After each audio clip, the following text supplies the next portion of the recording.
friends, friends with Oh, it's a shame. friends, friends with friends, it's never going to end. Friends with friends, friends with friends.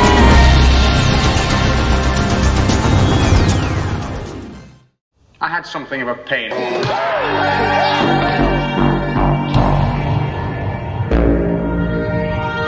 This would sharpen you up and make you ready for a bit of the old ultra-violence. You forgave him? Yes. You read too many comic books. You say one thing, he says another, and everybody changes back again.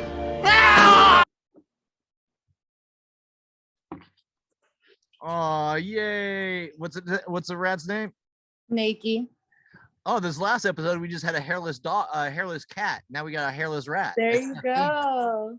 He's the star of my latest music video. It's not quite out yet. It's called Star 69.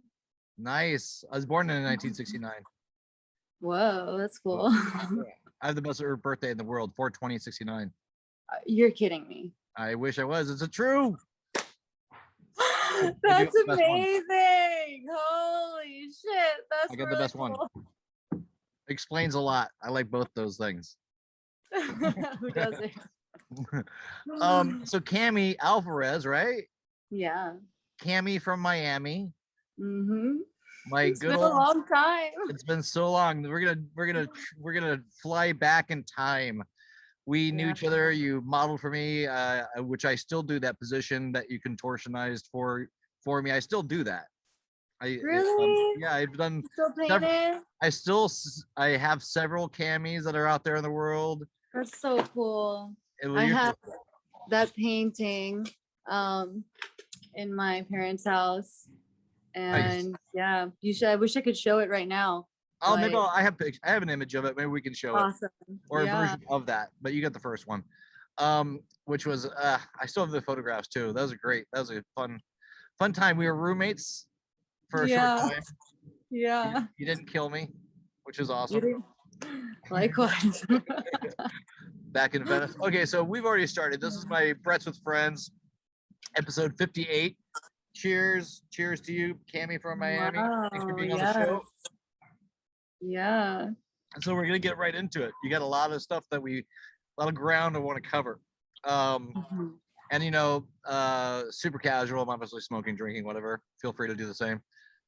For all you people out there, feel free to do the same. It makes a much more enjoyable podcast. Yeah.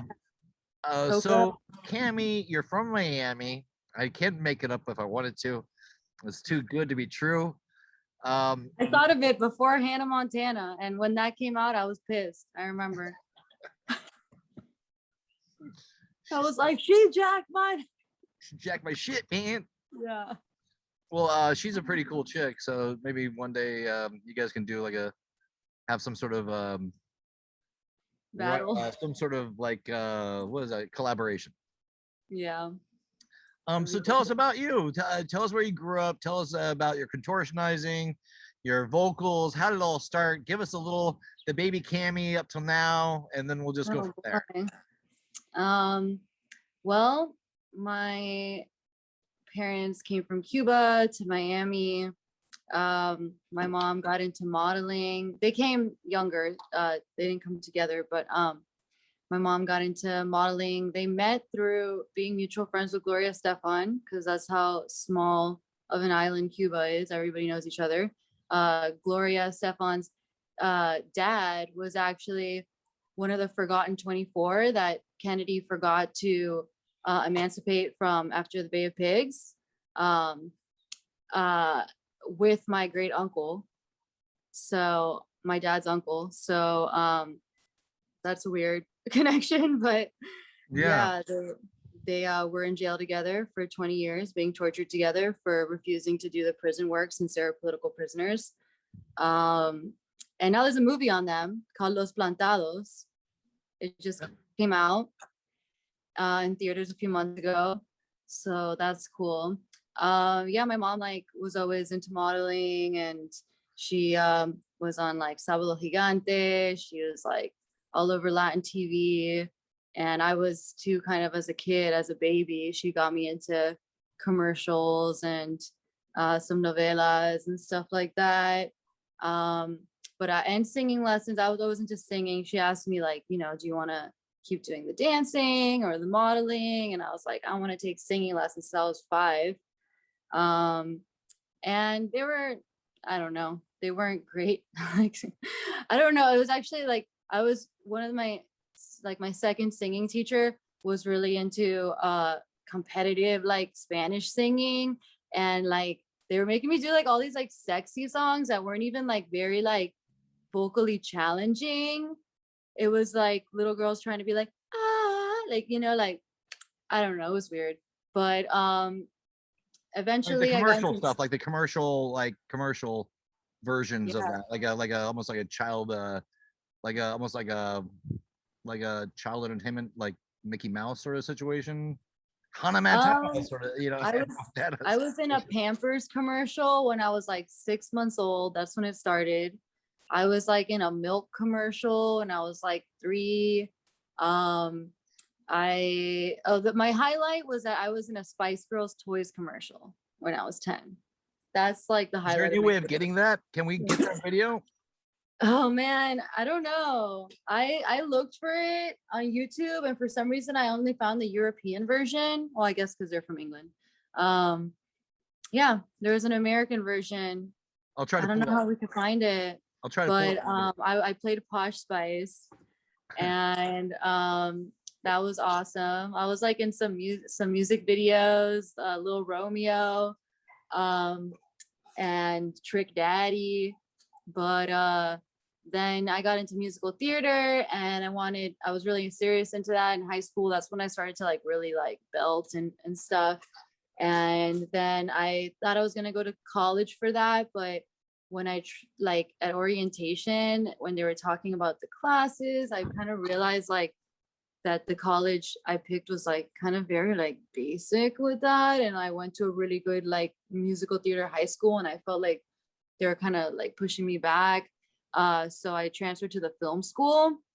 And then yeah, I was realizing anyways, I wanted to like make my own roles and not just play other people's roles. So And how old were you around this time? well, it was just like 18 when I went to college in LA. Yep. And then also in high school, I really got into circus stuff. So I was doing contortion to make money. I was learning film, and I had a band that was like, would do Cuban, old traditional 50s Cuban music in LA. That I got all the guys on Craigslist, and I wrote out the sheet music and was like, had my own Cuban orchestra in LA, which is crazy. Hold that thought for a second. Hold that thought for a second. Can we back up a second? Because I want to get to that. But how did you get into being a contortionist? How did you know when you could do that? To be specific, when I was 15, I went to a summer camp called French Woods. That is like in New York. It's all the Miami big like theater kids and all the New York musical theater kids would go to this camp every year. It's like really big on musical theater, but I didn't know that they also are like historically a circus town where circus people would run away to live in this town, French Woods, New York. And it's got like this old, you know, circus tent infrastructure. It was so cool. And I just like fell in love at first sight. And I was like, I want to be part of that. And I auditioned, and I couldn't do a push-up to save my life. I couldn't do a pull-up. Are you kidding me? So I didn't get picked as a trapeze as I wanted. But then they saw that I was so flexible that they're like, actually, we have a contortionist here from Australia. She's like a really professional contortionist. And like, she would love to have, you know, someone to train to be in the show. Like you could train one with her. Wow. So that was a really cool opportunity. Otherwise, I would have never learned these weird tricks. Like they're really specific. They require really specific training. So that's where I got that training and learned those cool tricks. Is it dangerous to do that sort of stuff? No, I think that like if you're, you know, if you're flexible enough and you stretch, like she taught me how to do it the right way. I mean, I should say that, yeah, it probably is if, you know, if you're not careful. I guess I was lucky. And eventually, not having any strength on my shoulders and always doing like this weird shoulder, like I would like make my shoulder pop out for fun and stuff. And then eventually, like when I would sleep, there was no muscle there at all to sleep on. I like to sleep on my arm. So I would just pop it out and just sleep on it popped out like every night. And like some doctor told me like, you're gonna end up, you know, an old person with your arms hanging out. Like you need to develop some muscle there. So then like that's like when I was in college or maybe even after college and I went back home to Miami, I started training really hard, like around 21, to get some strength, to finally be able to climb a rope. Took me a year before I could climb the silks. And then I started doing silk stuff. And yeah, that's when I got into the underwater archaeology graduate program. And I was also like doing all this diving and I was like in the best shape of my life. Wow.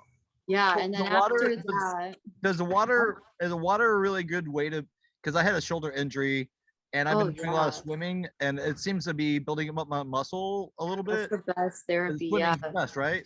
Is there a regiment that you did or are going to do in the future, or what would you? How do you get the most out of the swimming? Just regular swimming, you know, activating your shoulders, keeping your back strong and kind of straight.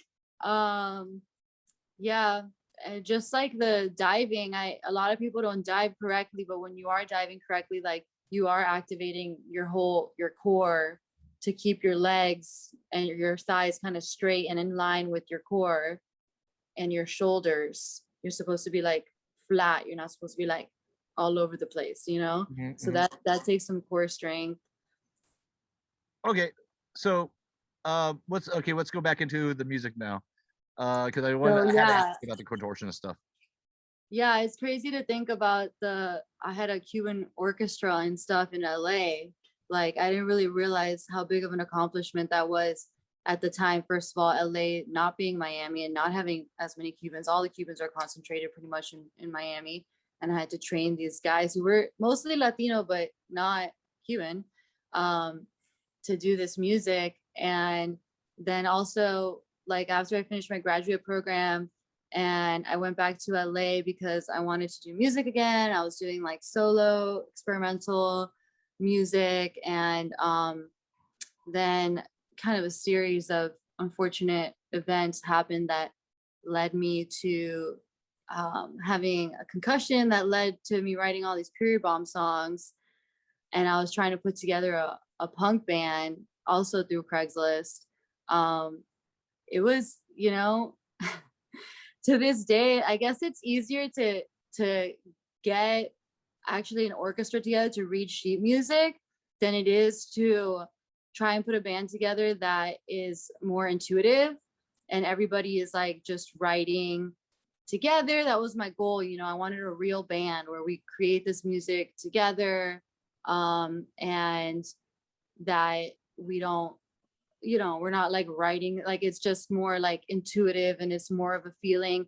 And to find people who really can just do that and you can just create with and flow with, and it all actually fits together, it's pretty rare thing. And Is that I sort have of like found a lot of is that sort of people. like improvisational stuff? I don't mean to step on your words, but is that sort of an improvisational sort of thing that you're doing? Because it's I want to. Well, no, I like to like improvise while we're writing the music, but then, you know, stop and say, okay, that was good, let's keep that, and think like, okay, what if we go into this other part, you know, and add more and more parts and make it a complex thing that is going to require some practice to recreate on a live setting.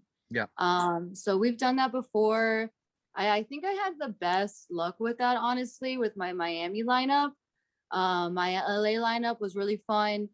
A lot of those songs, early period bomb, Yes, I'm Bleeding, that album and stuff is like the most popular on Spotify of our albums, and people, and on YouTube, they got pretty big on YouTube, and people like really, I don't know, they always remember that stuff most. But the Miami band with like Permanently Wet, we got more complex, and we actually got even more complex like right after that album and started writing a lot of songs. We recorded an incredible album that was, it's like hard to tell if it's like improvised or written. It's like somewhere in between. There's so much magic, you know, especially transitioning from part to part and stuff, and just, you know, all of a sudden it stops and it comes back to, and it's like you would think it's improvised, but then you're like, no, it can't be. But that person in Austin is like some weird incel who has recorded several bands and refuses to give them the music. So that guy Max has not given us our music. He's not given this incredible other band Spring Breeding their music. I've heard it, same story from other people. So I was discouraged. You know, there's no one really in Miami except for Rap Bastard, who's pretty awesome. But like recording with him, which is, you can't really complain when it's free, but he does have an amazing studio he offers for free, but it's really more like partying for 6 hours and like maybe getting like 3 minutes of recording in that whole time. Wow. And you know, I don't have the patience. Like I just really wanted to focus on like the kind of, you know, complex music we were making there. So I moved to Baltimore. At least 2 core members. One of the other core members moved to Philly. It's only an hour away. We're actually like an hour away from each other in Miami anyways. It's all traffic between the two. We lived in the 2 kind of cheaper places you could live in, which is like one is in one south end and one is in actually the next northern county. So it was like 1 or 2 hours in traffic away from each other.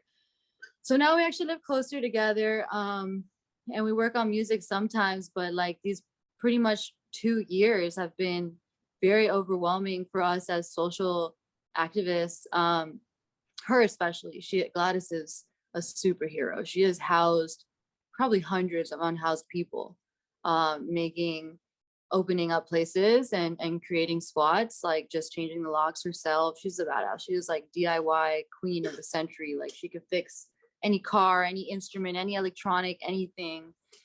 And she's always helping people. So, and she's been busy with her noise project as well, Street Rat. So, you know, once in a while we'll get together for a big show. And we did record the album I've been wanting to record here with Jason Willett, which has been a dream. He is the bassist and producer for one of my favorite bands ever, Half Japanese from the 80s. You might have heard of them. I don't know. But he's incredible. But he does like all improvisational synth work. I mean, when you're that good, I get that like you get paid to just improvise like, why not?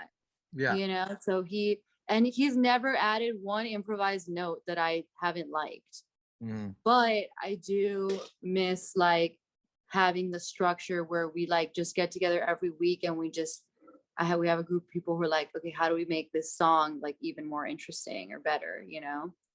So, and not just like have a structure and then we all go crazy on it, which is like kind of what we're doing right now with our Baltimore lineup. But yeah, once in a while we get together with Gladys, me and DJ and Gladys, and also our friend Alex, who we met in New York City, who now lives in Richmond. And we also are like, Alex, Gladys, and I have been like the main people booking a lot of our friends who do like noise punk or experimental pop or whatever in Richmond, Philly, and New York. So we're like we're kind of like always busy without holding down like these 3 big cities. Or wait, did I miss one? Baltimore, that's me. But yeah, like I don't know who's gonna take over for us in Baltimore, but for several reasons, mostly because this building, which is, I thought it would be easier during the pandemic to live somewhere without a really strict job. But actually during the pandemic, even Baltimore, like everyone requires for you to make like a certain amount of money through an actually, you know, whatever tax job, which is not my style. You know, I throw shows, I go on tours, and they have my goal for a while was to buy a place here that the record store that Jason, the guy from Half Japanese, has. It's an incredible record store, True Vine, for it to live like happily ever after on the bottom, and we can live on the top or whatever. Because they offer like really good first time homeowner grants here for like 20 grand and like another 20 grand if you have a business in there. Yeah. But I'd have to work like 9 to 5 for 2 years. And I think like after doing a lot of thinking about, especially like the last couple weeks with a lot of hardships I've been going through and stuff, I'm realizing that I think that would be settling. You know, my passion is music, and I want to keep touring once this is passed over, and throwing shows and stuff. So I think we're gonna move back to my partner's grandma's house in Florida, so that we can continue doing that and be closer to our families that are getting older, and be closer to our friends in Cuba, who we keep having to send lots and lots of help to. Well, since we're I'm just doing a little podcast. Sorry, I'm staying at an Airbnb here in Santa Barbara, and I had to go sit down on the street because the owner said I couldn't smoke and drink, couldn't smoke on the property, so I put it on the street.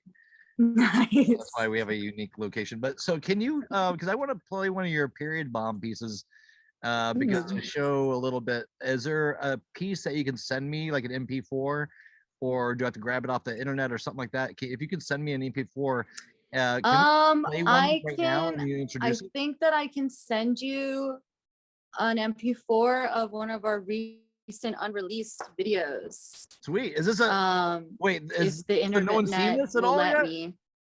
Has no one seen this video yet? Is this a Brett's with Friends exclusive?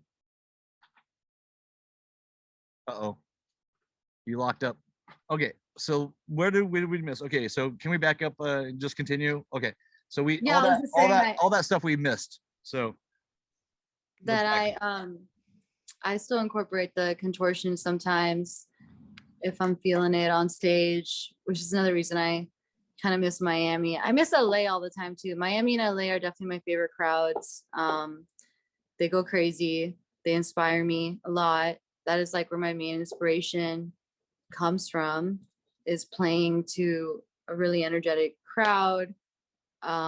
Baltimore is pretty cool, and the scene is cool, and it really is a charming city, but people are mostly into like more like quiet noise or like experimental, like subtle, like minimal pop, and like I'm all about the maximum, you know. Yeah, I'm gonna repeat what I just said before we were when we were recording, but you're so unique, and I've never seen anything like what you do, and I think you're hugely talented. That's why I spent so much time trying to get you on the show, and I'm taking this time out to not make money to be with you, so I can capture this lightning in a bottle. I just want to reiterate how important it is to get you on the show. And can you do me a favor and introduce like the video that you can send me? And I do believe this might be a Brett's with Friends exclusive. And if that's the case, I love it exclusive. I was thinking about it because we are talking to a pretty major label about this album finally.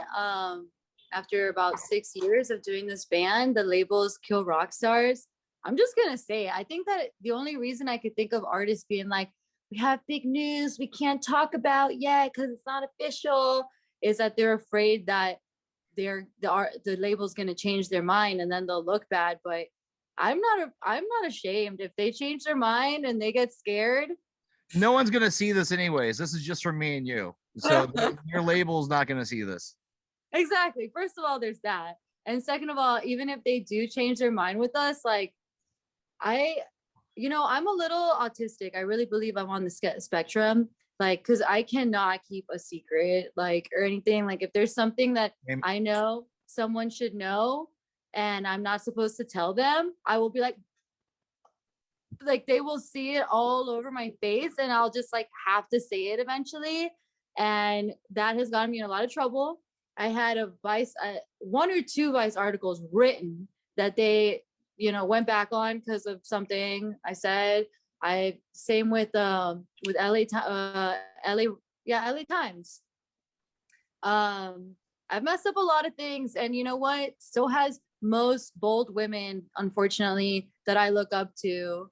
It took them all way longer than you'd expect to get there because people were so afraid because they're bold women, you know. So I'm just following in their footsteps, and I'm proud. And if this label backs up because they're scared, then Yeah, so you be it. sort But of, I'm sort of honored remind that me this. of a young Deborah Harry for some reason, even though your music and Yeah. you're sort of like a pioneer, I think, in a lot of ways. Oh my God, I'm so happy to hear that. Guess what I just learned about her? She was adopted, but she was adopted by 2 Cuban parents in Miami. There you go. Okay. And she also didn't make it for a long time until guess what how old she was? 31, just like me right now. So that's I'm why maybe I very was psychically connecting the dots. I'm very excited that Kill Rock Stars is even talking to me, even entertaining the idea. And I let it go for a long time dealing with all this Cuba stuff because literally I have friends of friends being tortured right now in Cuba. I cannot get my mind off of it. I cry every day. I try and do everything I can, share these stories. And by the way, I want to thank all the people. We've raised like almost $500. And I'm like humbled by that because I've always thought about this moment happening in my life. Like, you know, my Cuban refugee parents, like there's just, they don't compare to like any other immigrants because first of all, you cannot leave Cuba. It is literally illegal to even want to leave Cuba. So when you're in that much of a controlled place, like you're gonna go through hell. You're gonna almost die leaving your country, and they're gonna be traumatized, and they're gonna talk about it the rest of their lives. And they put me in a school that they built exactly to a T to look like the school, you know, they would have want me to go to in Cuba. And everything about their lives has been about Cuba, and therefore my life too. And for this moment to come and me not to be super prepared financially to help them, you know, I kind of felt like a failure. But luckily, like my fans didn't let me feel that way, and they really helped me, you know. And maybe hopefully the stories from Cuba really touch them. And it only makes logical sense to me, being that it's 90 miles away. It used to be part of the US. It's way closer than Puerto Rico and Hawaii. And people are just going to ignore it because they've seen some, you know, Fidel and Che Guevara shirts, and they're not sure if it's maybe cool or not to like Cuba or not. Like, I don't understand why everybody's ignoring this. I really cannot understand. But again, I want to thank my friends so much who have donated to make me feel so much better and be able to. I sent already medicine to 9 of my friends who all live together in a house. There's actually 10 of them, but a bunch of them are in a band together, who all got COVID. And luckily my medicine was there thanks to my friends. So I'm like so grateful. How can you tell everybody how they can donate to your cause? Well, I will say that it is actually pretty difficult to get money to Cuba. I can only send $100 a week through Mexico, and it takes a long time to get there. So I'm like, was not even expecting this much money, and I'm kind of like, my hands are kind of tied with the money. I mean, I guess I could accept the sum eventually through PayPal or Venmo or Cash App. I've been posting about it on the Period Bomb page, as well as the label that we help run, Craft Subs Records. But mostly they can use fever reducers more than anything. Fever reducers and COVID supplies donated to Miami. My family's filling up a whole storage of shipping container right now, and they're trying to fill it up as quickly as possible. With what are they filling it up with? With aid, with mostly medicine, because they've cut off the medicine supply. What kind of medicine is it? I mean, the COVID is outrageously bad in Cuba. It's like one city had 61% COVID infections, and that's what was reported in hospitals. And they have no, you know, oxygen. They have no fever reducers. They have nothing to help these people because they're blocking off the aid to try and punish the people for rebelling. So for the first time in 62 years, my ad did the whole country organize and risk their lives. Not only risk their life, but gave their lives. Like, people, you know, in this war, as opposed to other wars, know that they're going to die, know that they're going to go to prison and be tortured to death for doing this. And they're doing it anyways. So to not share those stories is absolutely crazy to me. Please share about Cuba if that's like more important to me than anything right now. I'm so happy my friends have medicine, and my family, unfortunately, the last of my family on my dad's side died this year of COVID. My mom's side is a doctor who they really, really value a lot because he invented the Cuban version of Viagra. So they actually protect him pretty well. But everyone else, you know, and we're providing a lot to a lot of other people. Like, we have friends there who are going to these cities who are suffering terribly and giving them a lot of medicine. But the best thing is share about it. Some people have given money and then they still don't share about it because they're afraid that their friends, you know, because I mostly have leftist followers. I'm a leftist, like, that we're all of a sudden we're betraying our leftist morals by wanting what the Cuban people themselves are begging for and dying for, just because it's technically, like, you know, communist, and that should be cool. Like, communist, like, nothing is ever that black and white. Not every communist is cool. I'm sorry, you know. They're a horribly oppressive dictatorship who kill queer people on sight just for looking different, who are really racist. Like, to go with the morals that leftists carry here and not support the Cuban people is absolutely absurd. Absolutely absurd. It's totally hypocritical. This is fucking crazy.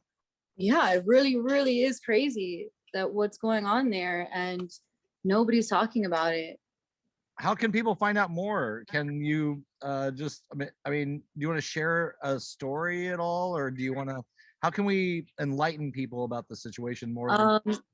Yeah, I made a video compiled of a few videos that my friends in Cuba have sent, risked their lives to make and send me. I translated them, and I also made a song behind it. Can you send that to me and I'll play it on the video? Can you send it to me? I'll play it right here. I would love to. I've been sharing a lot more really, really horrifying videos that I see every day on Instagram. And also there's a music video that actually started this revolution in a big way, because everybody started singing, even though it's illegal to listen to any kind of music that's not classic Cuban music in Cuba. What? Oh yeah, it's always been that way. So weird. For 6 years. I know they have absurd laws like that, all sorts of them. So even though it's like plainly obvious that this song is illegal to listen to, people were still listening to it, and they would start singing all of the lyrics. Entire towns, entire little pueblos, there's videos of them all singing it, and then being like hosed down with, you know, like, or tear gassed or just shot at for singing this song. And the main hook of the song is saying, no more dominoes. We're not playing dominoes for any more. Like, we've been playing dominoes for 60 years and we're not going to play it anymore. We're done. Wow. You know, because all they do is sedate them there. You know, the liquor is cheaper than the water. The food is outrageously expensive, so that they are basically starving them and can only eat enough to be emaciated but barely survive. And they're talking about that in the song. And the song is called Patria y Vida. If you look up just like Cuban Revolution song, can like, you send that to me, and we'll play that right now in the video, and we'll go back to the interview. Yeah. Can you introduce that and send it to me, and we'll play that right now, and then we'll come back to the interview. So introduce that, and then we'll act like I played it, and then let's go. So the song that started this revolution, which, by the way, all the creators, including, you know, side editors, like, this is like a big production that they got other people, maybe I think that weren't even Cuban involved. They're all in Cuban jails right now being tortured. One of them is a friend of a friend, and they came to the house of my friend to send the message that they've removed all his fingernails and toenails as a message to them to stop sharing this video. And things like that. Other people have been killed who are a part of the video. You know, it was, so there's that going around. You can find lots of, you know, information on that. But yeah, this song and video is called Patria y Vida. And we're gonna play a little clip. Let's do it right now. Okay. People from around the world, people in Latin America, personas en Estados Unidos, alrededor del mundo, en Latinoamérica, que no son cubanos, ¿viste? Que no entienden lo que está pasando en nuestro pueblo. Por favor, shut up. No estamos interesados.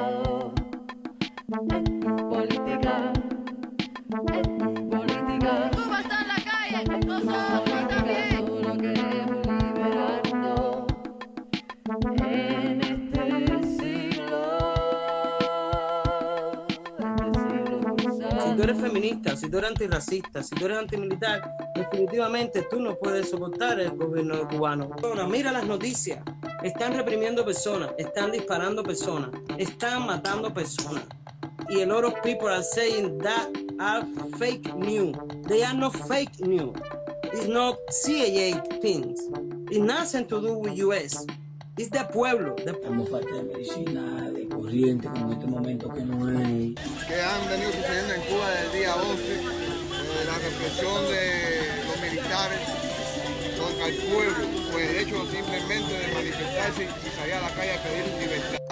Hoy cumplo 4 meses de haber llegado aquí. Para que tú, extranjero que vive fuera de Cuba, pienses de que Cuba es linda y que todo es perfecto. El gobierno controla todo el dinero que las personas puedan tener. No puedes tener una independencia económica. Yo quiero que mi pueblo tenga voto, que mi pueblo pueda escoger su presidente.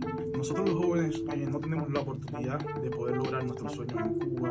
Y solo los gobernantes y los hijos de ellos tienen la oportunidad de disfrutar el país a plenitud. El bloqueo más grande que tenemos es el bloqueo interno, el bloqueo de ideas. Olvídate que te quitan el teléfono. ¡Dale, permiso!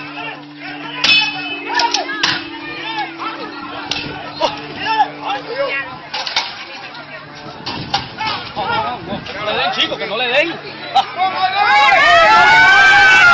So, right now, every Cuban around the world está sintiendo lo que estoy sintiendo yo. We are feeling, lo que estoy sintiendo yo.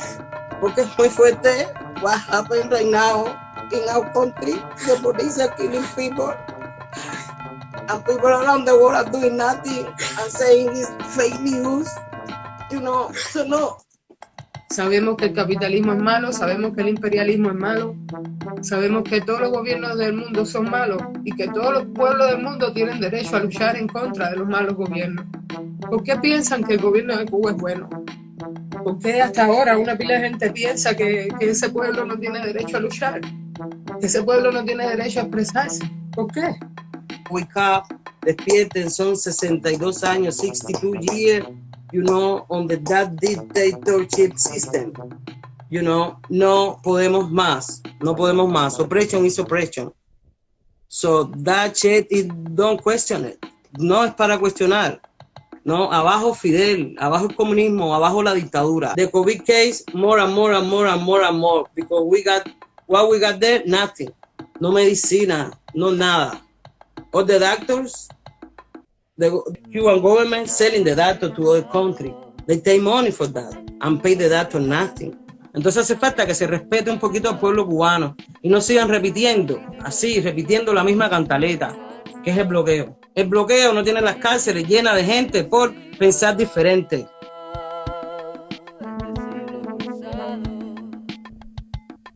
So we're back. Yeah. We're back. Okay, thanks for sharing that. Yeah. So Absolutely. some pretty The heavy opportunity. Yeah. So that's what I'm dealing I'm almost with. gonna and cry right now. It's just like it's so like It's heartbreaking. It's uh absolutely horrible. I know I cry every day. I don't even know how to respond to that. Yeah, just if people have literally died to share this video and this message, please share their message. I am really, really done with like literally anybody in my life who is scared to share this and has not even been to Cuba and think that I am like exaggerating or sending or only showing like really horrible videos out of context or something. I don't know what they think, but I'm literally done with them. There was like a person like that in my band here and I'm like, you're out. Like I can't even look at you. If you rather please your fans because they're all on the left or whatever, your followers, rather than share this horrific act of violence that I'm begging you to share to show people what is happening in Cuba right now, then you're not this band for the right reasons. We're a political activist band.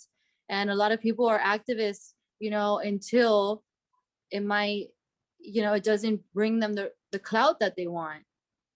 maybe takes away some followers, and that is the wrong reason to be in the band. I've had problems with that in the past, and I have to learn my lesson and just move on from people like that. So, it's been isolating. It's been a tragic time for me, but I am really glad I could help people, and it's brought me closer to my family. I've never gotten along that well with my parents, especially since I started doing this radical music. Like, they want me to just sing the old Cuban songs, but in a sense, that's kind of giving Cuba what they want, because they're only allowed to listen to those old Cuban songs. So I love those songs, but I'm not gonna, that's, it's kind of a step backwards to only sing those. I want to sing, I want to scream with my hairy legs and my, my chin hairs, all things that are Cuban about me. I'm not going to hide them. I'm going to be, I'm going to be as expressive as I possibly can and use all the freedom I have the best I can to, especially now that these people are given their lives to express how much they want freedom, to help share that message and to utilize my own freedom. So what's the remedy? I mean, I know it can't be black and white, but like, if you had your druthers, what would the peace look like and how would that come about? Yeah, I think that is another reason people aren't sharing, is that they think, oh, well, if you say that too loud in America, they'll take any opportunity to be imperialist and go invade a country and take it over and bomb it or whatever. But I mean, I used to think that way too, and I'm a pacifist. But the America, when you actually look into different things that they've done in Venezuela and whatever, like, they can be helpful sometimes. They didn't try to take over Germany or any of all that, beautiful historic land when they went and helped after World War II. That's just one example. They've helped in a lot of places, and I think that they should absolutely help right now. It's absolutely absurd to me that they're not, but unfortunately, like, it seems really hopeless without a lot of white people in this country caring about it. I think that, it's also just only two people like in the Cuban government that really have to be taken down.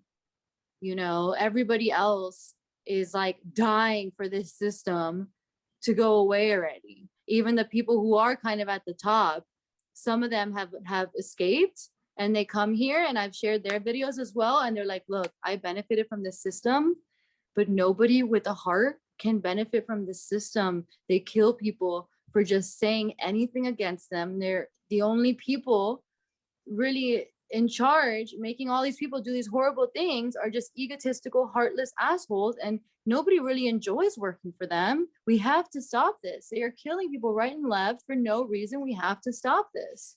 So, I think it seems like it would be pretty easy. It's really crazy, especially thinking about how my parents, my whole life, have kind of given up on it when they really were part of the revolution and trying and really, really tried, or especially their uncles and like my dad's dad and stuff. They really tried, and they were there at the Bay of Pigs, and Kennedy decided to say, oh, I don't know, what will the world think if we just invade and take Cuba?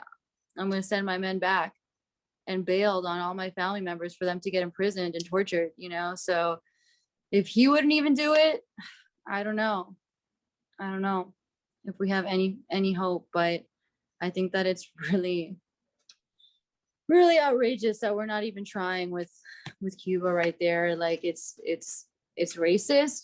Cuba's mostly Black. And they're Cubans. Like, if you know anything about their history, it's all so messed up that people aren't willing to go there and do this. I don't know. Yeah. The Afghan thing just happened too. Yeah. Afghanistan is like a shit show more. Well, if anything, I think that would motivate people. It's like, as soon as we pull out, guess what happened? the enemy took back over. So it's like fast, very fast. Taliban was like, whoop. So like, yeah, it sucks that we waste so much money and our taxes every year to send people over there. I mean, I would never want to join the army, but except maybe for Cuba, if they ended up going to Cuba, you know? Wow. What the fuck? That's. But I don't think that they will. But obviously, it's like they do some good. Okie dokie. Don't you think? Yeah, it's like my okay.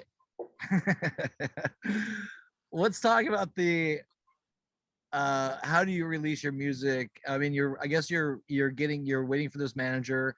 Oh, did you introduce the video that we can share, that you're gonna send me an MP4 of, and we'll put that on right now too? I'll do that in a sec, but actually talking about managers. Okay. I just got a offer from like my favorite guitarist in the world and one of my favorite musicians and idols to be our manager, who is Geza X. He really started the original punk movement in LA and recorded all of the early LA bands, the Germs first demo, the Screamers first demo, Dead Kennedys. And I absolutely love him. And I worked for him or interned for him for a while with his documentary. And I'm so honored he's like followed us and stayed with us. And he's like, you guys seem like you need a manager. Like, I could do that for you, I think, in exchange for, he's got a new label, me helping with like the social media label. So I'm like, what? That's amazing. I told that to these people at Kill Rock Stars that are thinking about us. But yeah, like I got on a tangent, but to go back to that, you know, where we're at in our careers with our first big album and everything. I wrote Kill Rock Stars. They said they really liked it, and he gave me his number and he's like, let's stay in touch. We're really, really behind right now with putting out stuff because of COVID and whatever. And we've been talking for like a couple months, and I lost faith. I was like, I think this guy just likes to talk to me, because I keep being like, can you give me any idea of like 2021, 2022, like what we're looking at here? And he's like, I really can't. I just don't know what our commitments are. I don't know what we can offer yet. And I was like, all right, whatever. Like, I just kind of moved on, and all this Cuba stuff happened. But then he wrote me a couple days ago and was like, can you resend me the album? Like, I have more time to listen to all of it now. And now we're like, now we're really considering it. And I was like, whoa, I'm honored, because that is the label that put out like Bikini Kill and all these big 90s bands. And they still put out incredible acts. So that I'm really thrilled that he's even considering it. I don't, if he does or if he doesn't. If he doesn't, we have like an offer on the table from Jason from Half Japanese's label Megaphone, that also is like incredible artists, but they are much more underground and people don't know them as much. But I would still be honored to be a part of that. And then Geza X wanting to be our manager, like that's absurd. That's really, really cool. So yeah, with all that in mind, enjoy this unreleased video that we're about to put out on some label. It's called Star 69. Brett's with Friends exclusive. I love it.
nice. Yes.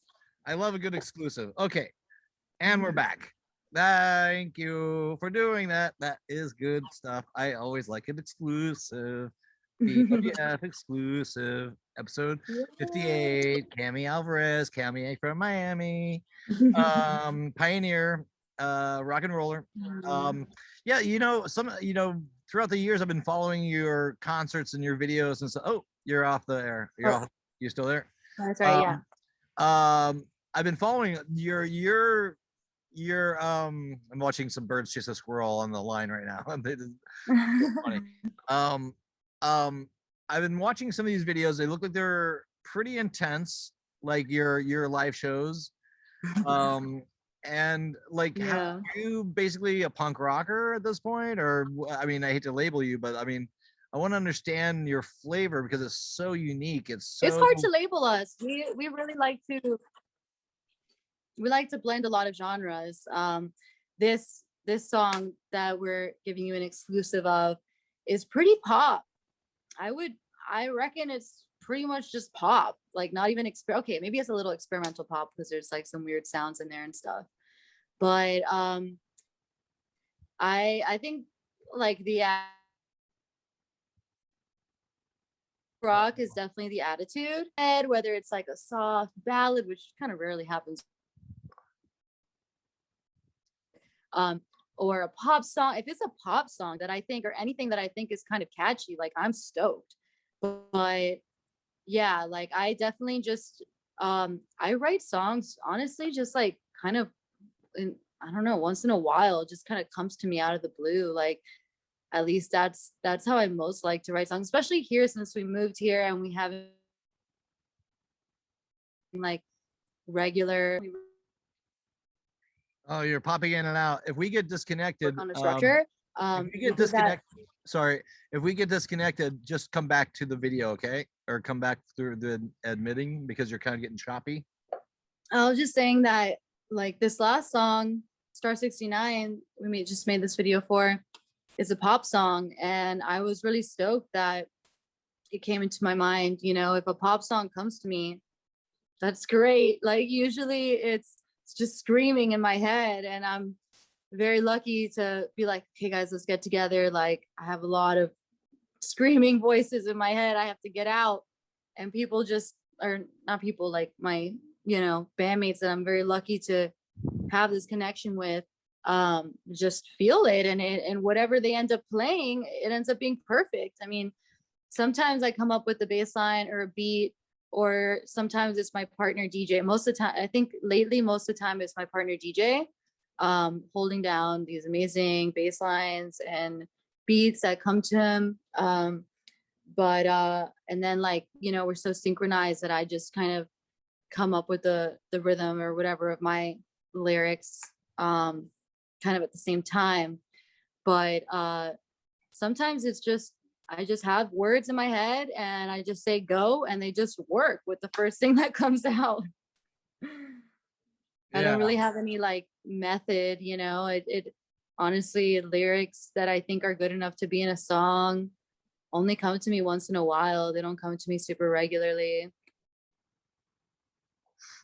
Do you also you're sort of a multimedia performer, you're a performance artist, you're a lyricist, you're a vocalist, all these things. Do you I mean, it sounds kind of weird, but do you ever think about acting? Actually, yeah, it's not that weird, since I was telling you I acted as a kid. And then I did want to just act in my own roles, which is like kind of what I do in music videos that I make.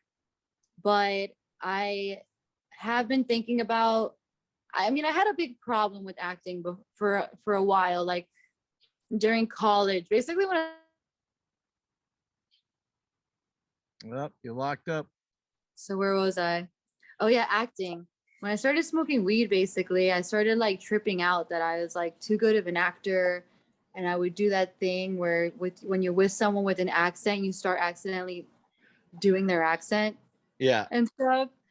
And I was like, oh my God, like I just like I've been raised to be too much of a charmer and people pleaser that I just start you know, emulating people, and it's tripping me out. I want to figure out who I really am, you know, and just stick to that, just work on that for now and not do any more acting for a while. And I didn't for a long while. Because I was just more interested in creating stuff. I don't regret not acting throughout my 20s because I was doing what I love and plenty busy with all that.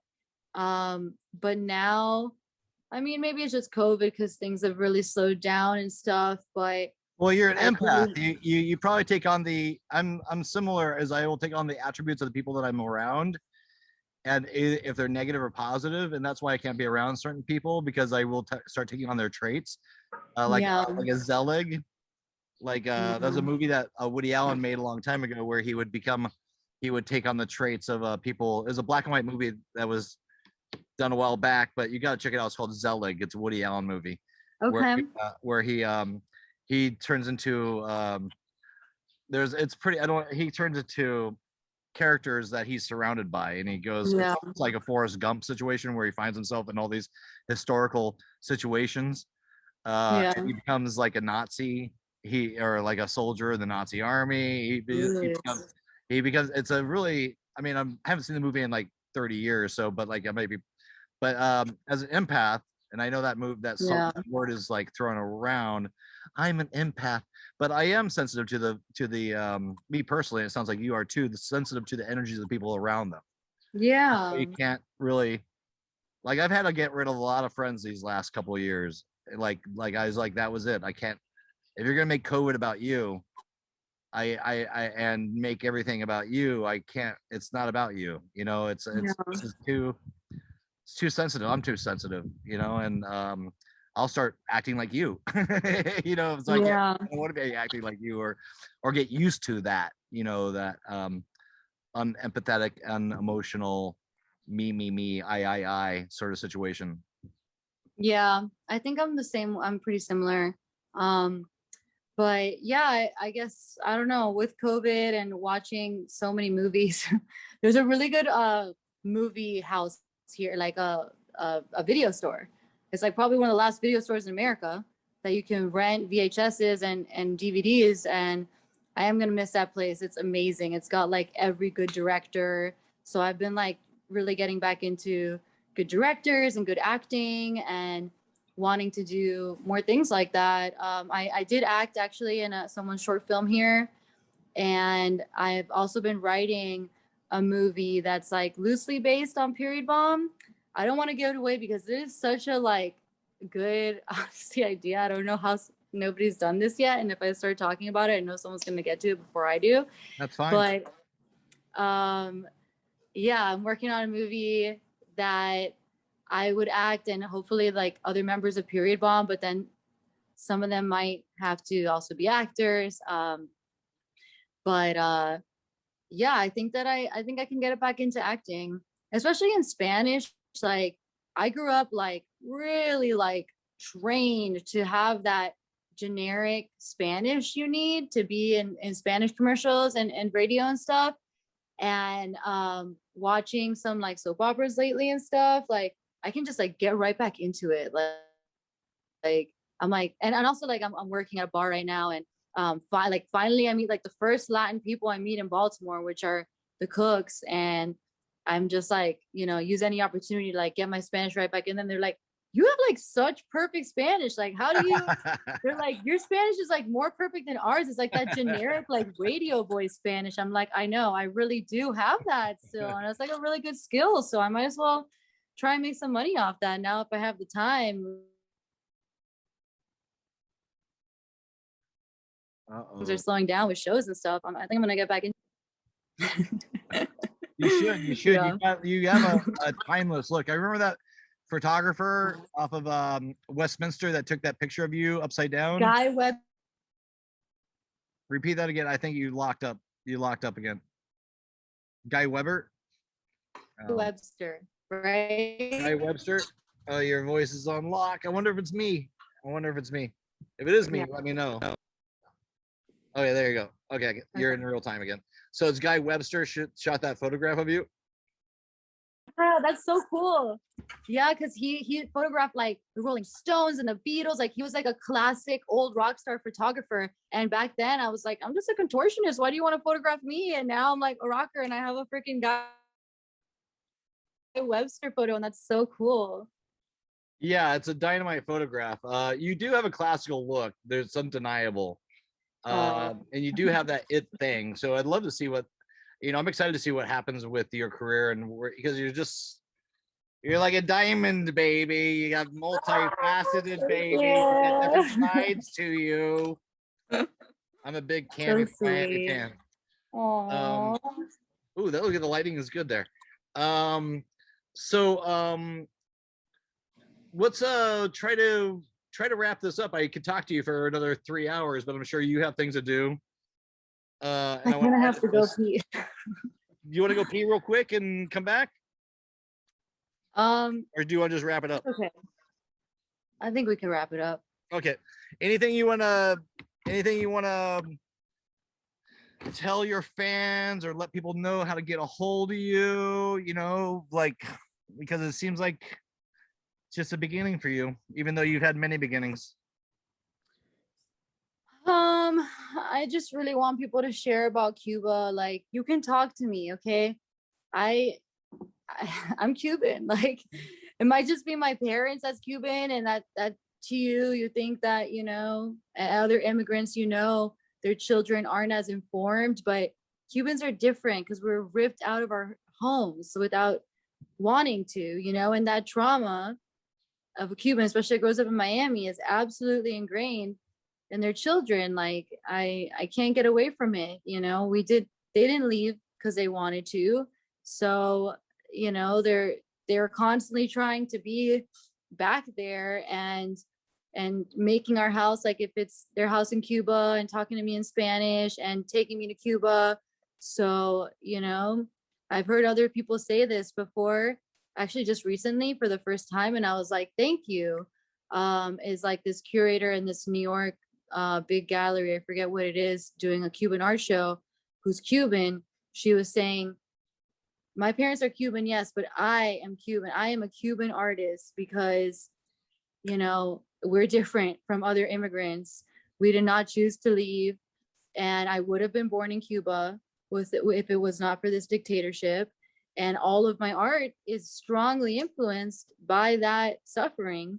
So I am a Cuban artist. I'm not a Cuban American artist because we did not choose to be American.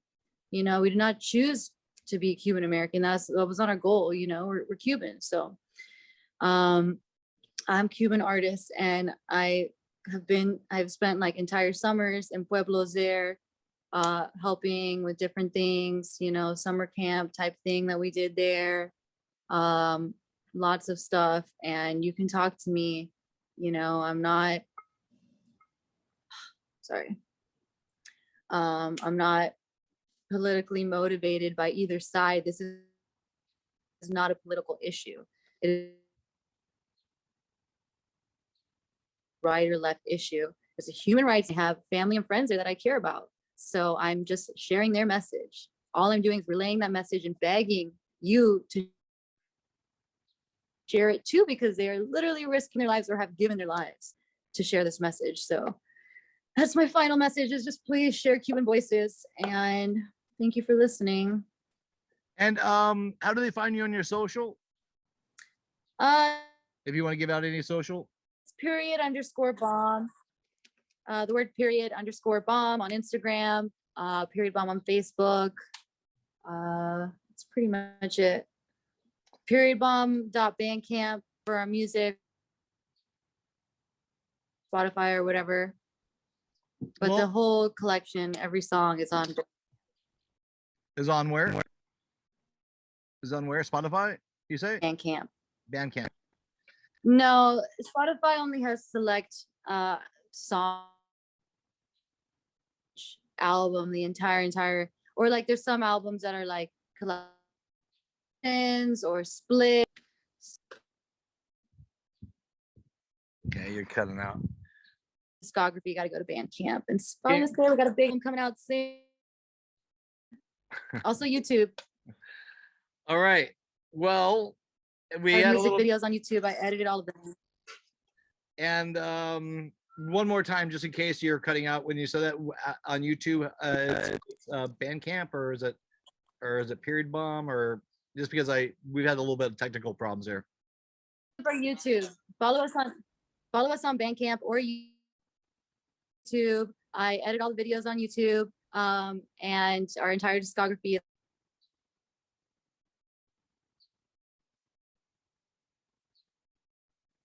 Big album coming soon. Okay, well, Cami from Miami, it's so good to catch up with you, see your face, hear your voice. I look forward to You too, Brett. maybe one day we'll collaborate, and then maybe I'll be able to direct a music video for you or something. Woo, yeah, sounds. That'd be fun. All right, well, let's just call it that. Yeah. Cami Alvarez. Thank you so much for being on episode 58 of Brett's with Friends. Follow her, check her out. She's an amazing artist, and now your face is frozen, but we're just gonna, there it is, it's back. But great to see you. And I don't know, your face is frozen again. There you go. You're up. I'm gonna get real close to the Wi-Fi. Thanks. Let's talk soon. Bye, Brett. Thanks so much. Bye, Cami from Miami. I'll see you later. Bye. Okay. All right. All right. It was a little clunky, but I think we got it. That's the end of the show. There you go. I'm gonna click this thing off and do my own bit of editing as well. Talk to you guys soon. Friends with friends, friends with friends, friends with friends. It's never going to end. Friends with friends, friends with friends, friends with friends. Let's do it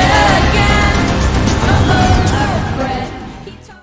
I had something of a pain.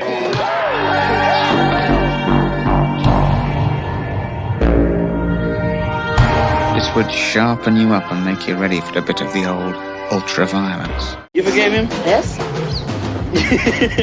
You read too many comic books. You say one thing, he says another, and everybody changes back again.